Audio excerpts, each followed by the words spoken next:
Ufaafu wa anwani ya hadithi. Lipi kosa langu? Ujambo na karibu Teachkrest. Mimi na udha wako Bikerubo. Makinika nasi hadi tamati. Asante. Wa anwani ya hadithi fupi, lipi kosa langu? Lipi kosa langu ni hadithi fupi katika diwani ya Kichaa cha Mlungula. Hadithi hii imeandikwa na Titus. Na Titus ameweza kuipa hadithi yake kichwa lipi kosa langu. Lipi kosa langu ni anwani nzuri sana, kwani ni fupi na yenye mashiko, na hivyo inarahisisha kukumbukwa kwa hadithi yenyewe. Vile vile tunaona kwamba kichwa lipi kosa langu ni swali la muhanga wa kilio cha wahusika tofauti tofauti, haswa mhusika Tumaini. 3, tunaona kwamba anwani hii inaakisi kiini cha mgogoro kama nitakavyoelezea baadaye. 4, tunaona kwamba anwani hii imesheheni swali balaha, yaani swali lisilohitaji jibu, na hivyo kuzua mshangao na huruma miongoni mwa wasomaji. Na mwisho tunaona ni swali ambalo limewekwa kama anwani kwa ajili ya kuwa kama hukumu kwa jamii.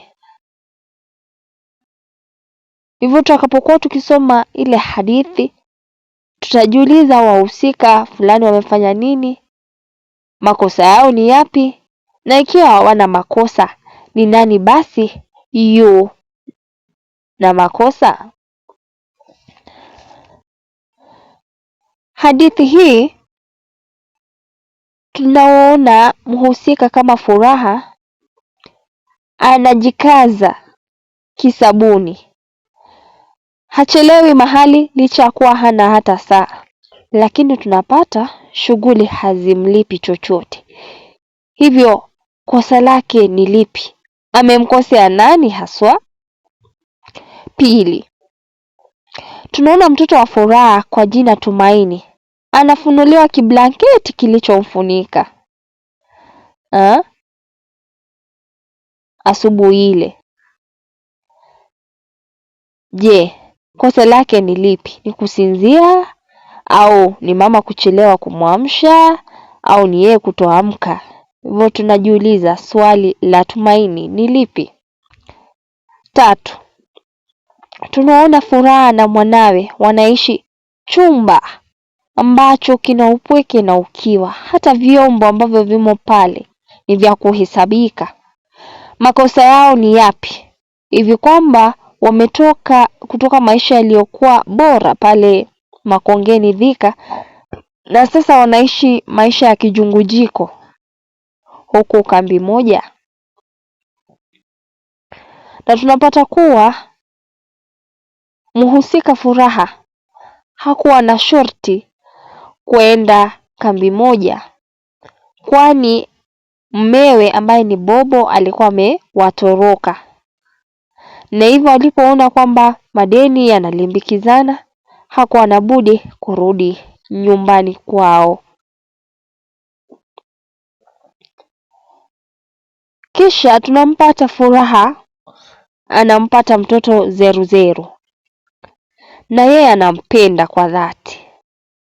Lakini kosa lake ni lipi? Hivi kwamba mmewe ambaye ni Bobo anapofika hospitalini anamuita kinyangarika na kudai kuwa amuonyeshe baba mtoto ni nani, kwa sababu kulingana na yeye, yaani Bobo, yeye si baba yule mtoto. Damu yake ni safi, damu yake si chafu. Hivyo inakuwaje akampata mtoto huyo?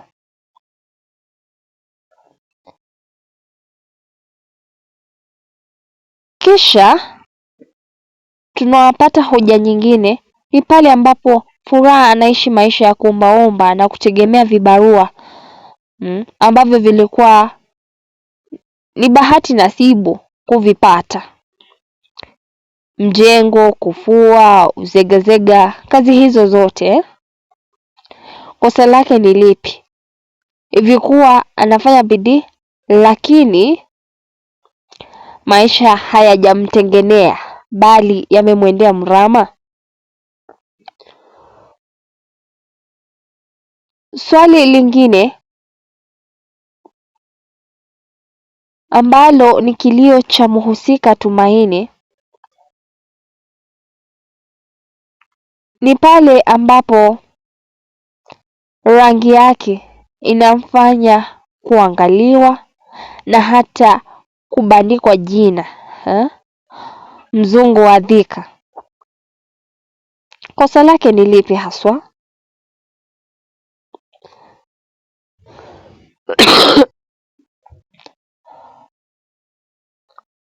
Anwani hiyo, lipi kosa langu, pia inathibitishwa kwa hoja ambapo tunaona Bi Zaituni anamtuma Tumaini kuwapeleka wale watu waliodai kuwa ni wafadhili kutoka baraza la watu wanaoishi na ulemavu ili waende kupiga picha na hata kumuona mamake Tumaini ambaye ni Furaha aweze kutia saini katika zile fomu na aweze kupata ufadhili. Kulingana naye alikuwa na nia njema, alikuwa anamtakia Tumaini mema, angalau awe shuleni asije akawa anafukuzwa.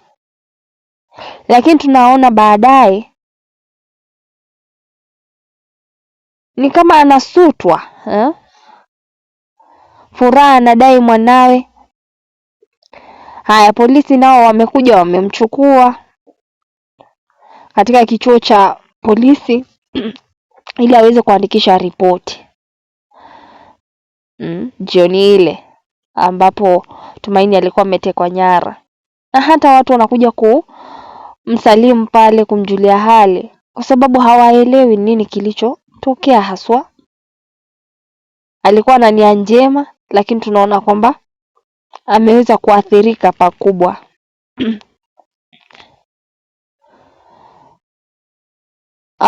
Pia tunamuona mwalimu wa zamu Bwana Mikosi.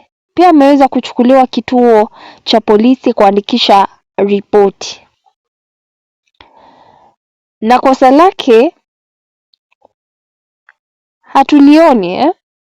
Huenda anajiuliza kosa langu ni lipi? Hivyo kwamba nipo katika kituo cha polisi. Kwa sababu alichofanya tu ni kuwakaribisha wale wageni ambapo kulikuwa na mhusika kama vile Hamisi Hussein ambao wanamalizia kuwa wahalifu na bali sio wageni kutoka baraza la watu wanaoishi na ulemavu. Hivyo pia alikuwa ni mwathiriwa. Hivyo tutapata hukumu kwa jamii kuwa Bi Zaituni, Bwana Mikosi hawana hatia yoyote. Hawana kabisa. Walikuwa na nia njema. Haya. Hoja nyingine ni kuwa tunamuona Furaha akielekea kwa Bi Zawadi aweze kupata kazi. Kumbuka aliamka mapema, amemtayarisha mwanae, kisha ameelekea kazini. Lakini anapata hana bahati siku hiyo, kwani wafanyakazi wa Bi Zawadi walikuwa washafika na wamefanya kazi zote. Hivyo kosa lake ni lipi haswa? Hivi kwamba hajabahatika kupata kazi. Na anajituma hakika. Jambo lingine ni swali ambalo Bi Zaituni huenda anajiuliza. Inakuwaje kuwa Bwana Hamisi hapatikani kwenye simu? Na hili linaakisi kilele cha mgogoro wenyewe. Ndipo inawabainikia Allah, mtoto Tumaini amepotea, ametekwa nyara. Jambo lingine tunaona ni mjomba wa Tumaini kuwekwa pingu na kuarifiwa aandamane na polisi kuelekea kituo cha polisi aweze kuandikisha habari kuhusiana na kutekwa nyara kwa mtoto wa shule. Na unaona yeye alikuwa tu ni kosa lake tu ni eti alikuwa ni kakake Furaha. Hakuwa na jua kwamba yule mtoto amepotea hata, lakini tunaona anachukuliwa kama mshukiwa tu na kupelekwa pale aweze kutoa taarifa zinazohusiana na kutekwa nyara kwa mpwa wake. Hivyo tunapata hukumu kwa jamii pia. Na linakuwa ni swali balaha ambalo linatufanya tuweze kushangaa, kwa sababu hata wanakijiji walishangaa itakuwaje mjomba aweze kuhusika katika utekaji nyara wa mpwa wake.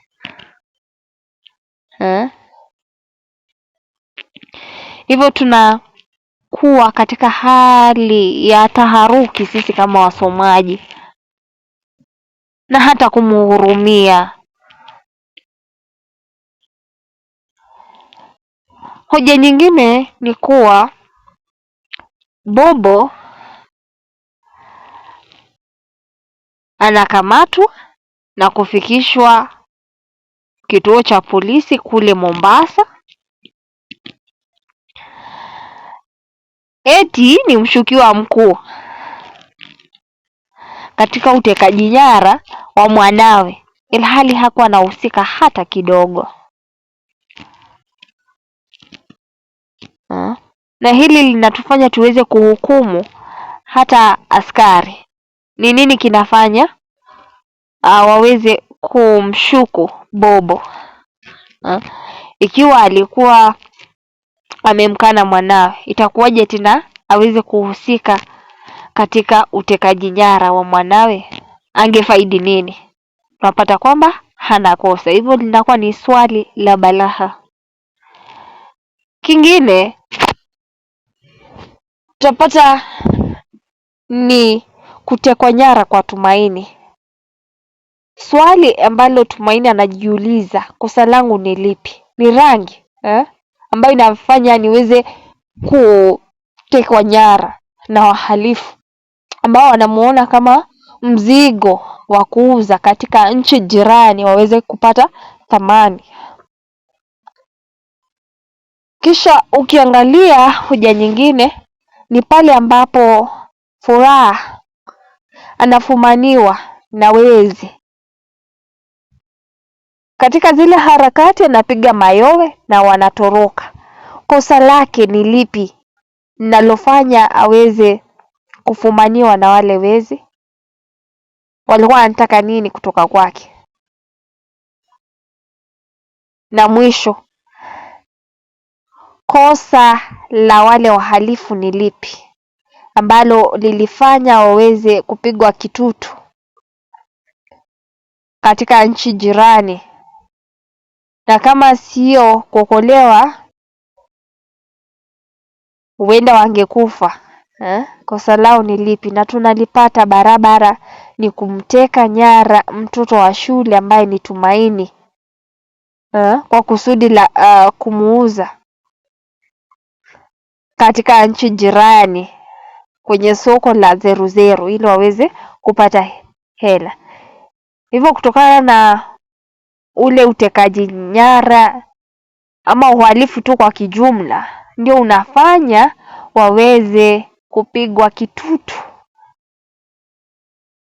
na wanaraia au wananchi au raia ambao wameweza kupandwa na hamaki.